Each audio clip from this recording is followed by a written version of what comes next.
Tires have been kicking ass. Maybe, which you can see, I don't know if you can see it so well here, but it still has tire. Still has almost all of its. What is happening, guys? I'm Yogi Steve. This is the Electric Scooter Academy. This is going to be my 4,500 mile review of my Dualtron Ultra. Before I get started, let me ask you to subscribe to the page if you like the content, like the video, and definitely leave me a comment. 4,500 mile Dualtron Ultra review. There it is. Here we go. First of all, a little history about this scooter. I had owned quite a few scooters before I bought this one. I was always disappointed with every scooter before this. Something always went wrong with it.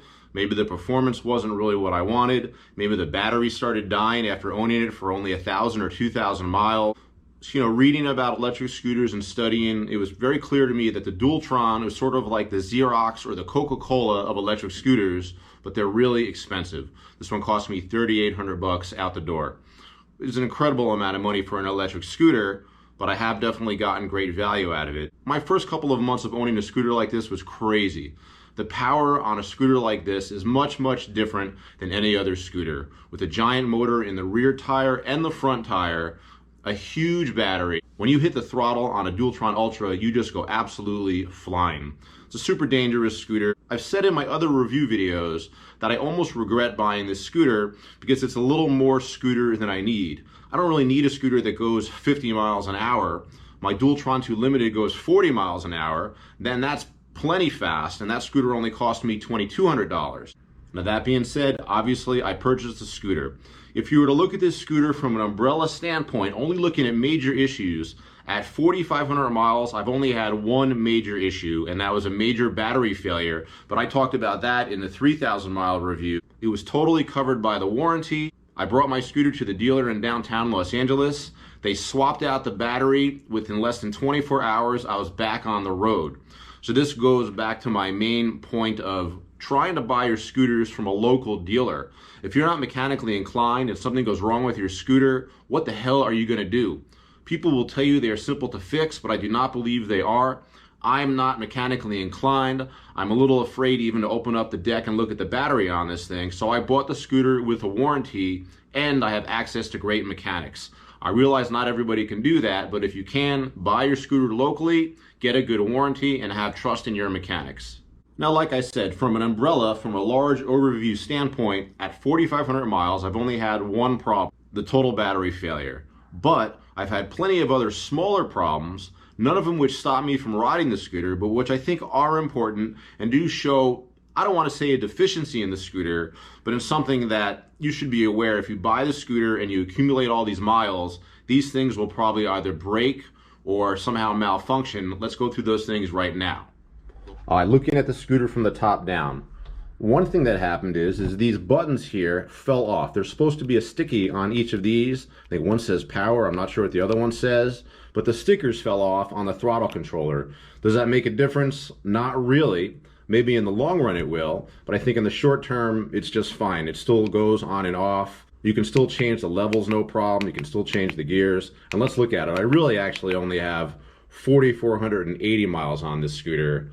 Close enough to find. So staying at the top of the scooter, another problem that I had is this. This is the hazard lights right here. You're supposed to press this button and the lights back here will blink. Now the thing is this is me when I hold the brake down, the hazard lights do work. But I'm supposed to be able to press this button here and turn these lights on here like this. I would do that when I was riding at night. I would leave the hazards on all night, but somehow something went wrong. The hazard lights button doesn't work. You can see I'm pressing it, but it won't turn on. Strangely enough, I know the lights work because when I hit the brakes, you can see the hazard lights still work. So that's a problem I definitely want to get fixed because I like having those really powerful hazard lights. Let me show it to you one more time. I mean, look at that. Those are super strong. I love it. But I definitely want to bring that to the dealer to get fixed. There is no way I could figure out how to fix that on my own. All right, working our way down the stem. I don't think this is important at all, but the Dualtron sticker fell off. I mean, that's pretty cheap. For a $4,000 vehicle, you would think this would be a permanent fixture, but somehow the Dualtron sticker just completely fell off. No big deal, right? But still, not cool. Working our way down the stem, I can tell you This is the best stem on the market. Unbelievable tightness and stability. I never had a problem with this stem. If you do have a problem with the stem getting loose, you can bring it to your mechanic and they'll take all of this apart, shave some stuff down, maybe put it even in a couple of wedges, but they can make it as tight as day one. Now the Ultra is just amazing. The stem on the Ultra is incredible. There is no play on this stem at 4,500 miles. It's really just an absolute monster. So I do believe that the stem on the Dualtron Ultra and the Thunder is the absolute best stem on the market by far. Working our way down a little further on the scooter, I can tell you tires have been kicking ass. Maybe one problem is that the front tire, on the road tires at least, it gets bald pretty quick compared to the rear tire, which you can see, I don't know if you can see it so well here, but it still has most of its tread. So you see here in the front tire, very smooth. I've had these for about 1,500 miles, these tires, but in the rear tire, still has almost all of its tread. Looking at this scooter, it's pretty obvious that you need to rotate the tires. I'm gonna do it either myself or I'll wait till my mechanic comes back from Singapore and have him do it for me. Other small problems, almost inconsequential. You see these gauge covers, these caps, what are these called? I always forget what they're called, but finally this one broke off. So it broke off the little stem here, but you can still just do this. And sometimes I put a piece of tape on here to hold it in there, but on this last one here at this port, this little stopper broke off. This one also broke off, you can see. You can see a little stem, but that's not a big deal. That's a very small thing, and you could just put a piece of tape over it, or you can probably just easily get a replacement cover. Okay, another serious problem that I had is with the seat. Now, I am a really big fan of having a seat with these scooters, but after many, many miles, I've come to the conclusion that the scooters are better without a seat. Just because these seat posts, I don't think they're really very good.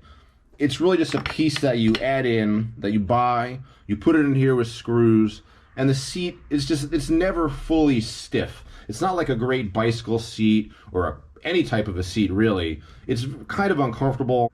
What has happened is over time is some of the screws in here have become sliced off and they're stuck in there.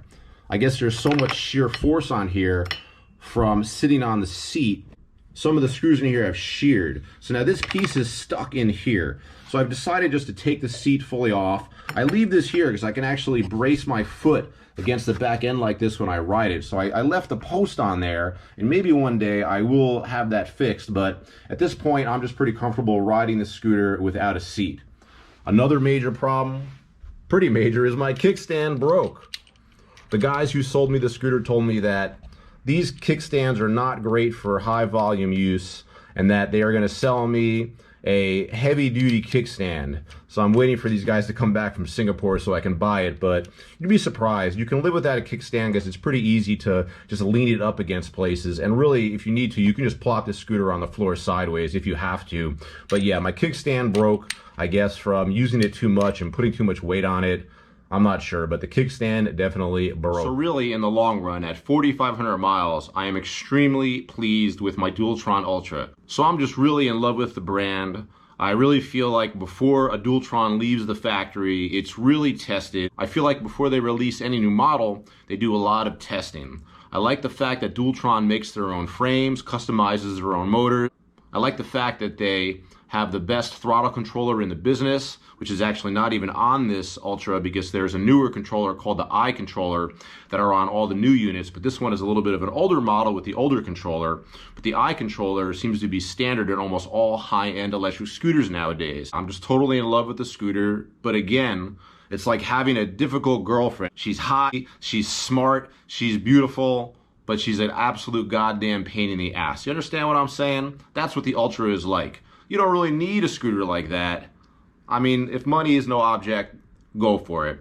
Take it, enjoy it. But you could buy a $2,200, $2,300 Dualtron 2 Limited. You could look at the Eagle Pro. All the Dualtron models will make you happy.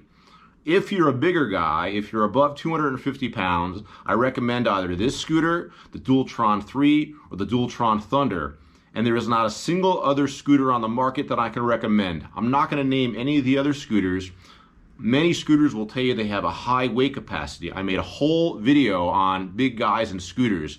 Don't believe for a second that you're going to be above 250 pounds and riding a scooter less than $2,000. That's not going to totally catastrophically fail on you.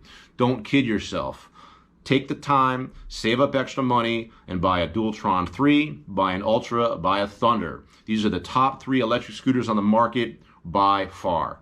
Guys, I'm Yogi Steve. This is the Electric Scooter Academy. Let me remind you to subscribe to the channel, like the video if you like it, and please leave a comment in the box. Ask a question, talk to me. I'm here to help.